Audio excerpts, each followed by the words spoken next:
अंग्रेजों को rule establish करने में जितना पैसे का योगदान रहा है उतना ही लेबर का भी रहा है। लेबर या मजदूर को हम आज के लेबर से रिलेट नहीं कर सकते क्योंकि उस समय पर होता था इंडेंटुअर्ड लेबर यानी बंधुआ मजदूर। इसे हम एक तरीके की गुलामी भी कह सकते हैं और इन्हीं गुलामों ने ना चाहते हुए भी ब्रिटिशर्स की इनडायरेक्टली काफी हेल्प की। ऐसे ही बंधुआ मजदूरों में थे गिरमित्या मजदूर, लेकिन इन मजदूरों की कहानी इतनी आसान नहीं है। जो एक समय पर गुलाम थे उन्हीं कुछ लोगों में अपना खुद का देश बना लिया जो आज भी अपनी सुंदरता और टूरिज्म के लिए जाने जाते हैं, और वो देश है मॉरिशस। आज भी मॉरिशस पर उन्हीं मजदूरों के परिवारों का दबदबा है। तो अगर हम इतिहास के पन्नों को पलटे तो हम सब इस बात को जानते हैं कि एक समय पर अंग्रेजों ने लगभग पूरी दुनिया को ही अपना गुलाम बना लिया था और भारत भी उन कुछ गुलाम देशों में से था। साल 1751 से लेकर 1800 तक ब्रिटिश शिप्स ने अटलांटिक ओशन में लगभग 1340 यात्राएं की, लेकिन बड़ी बात ये थी कि ये जल यात्रा किसी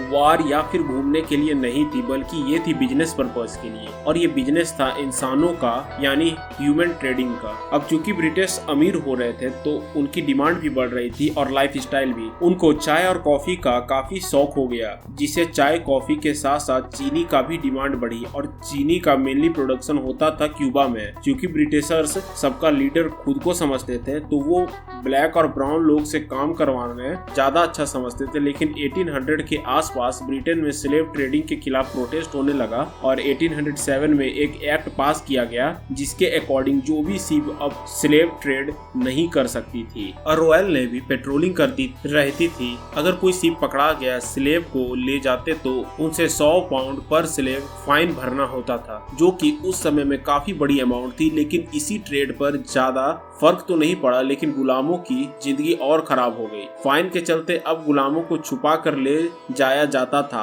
और अगर रॉयल नेवी दिख जाए तो और पकड़ाने का कोई खतरा लगे तो उन गुलामों को समुद्र में ही फेंक दिया जाता था। लेकिन 1838 आते आते तक ये स्लेव ट्रेड बिल्कुल ही एबॉलिश कर दिया गया। लेकिन ब्रिटिशर्स को तो अपना काम निकलवाना था। उन्होंने एक नया तरीका बनाया जिसे नाम दिया गया था ग्रेट एक्सपेरिमेंट। हम सब जानते हैं इंडिया में उस समय काफी अकाल आ रहा था, जिससे भी चलते लोगों के पास खाने तक का पैसा नहीं था और वो कर्ज में डूबे जा रहे थे। यहाँ पर ब्रिटिशर्स ने अपना दिमाग लगाया और एक जॉब एग्रीमेंट पर लोगों के साइन लेने लगे, जिसके अकॉर्डिंग उन्हें 5 साल मॉरिशस में रख कर काम कराना था। अब क्योंकि भूखमरी काफी बढ़ गई थी तो लोगों ने इसके लिए हाँ भी कर दिया। अब लोगों में ये एग्रीमेंट शब्द गिरमित हो गया और जिन लोगों ने इन पर साइन किया वो हो गए गिरमितिया मजदूर। पहली बार 10 सितंबर 1834 को 36 बिहारी मजदूरों को मॉरिशस ले जाया गया। धीरे धीरे करके काफी लोगों को मॉरिशस ले जाया गया गिरमितिया मजदूर बना के। अब आता है ईयर 1900, जिस वक्त चीनी की डिमांड काफी कम हो गई थी क्योंकि इसका प्रोडक्शन काफी बढ़ गया था।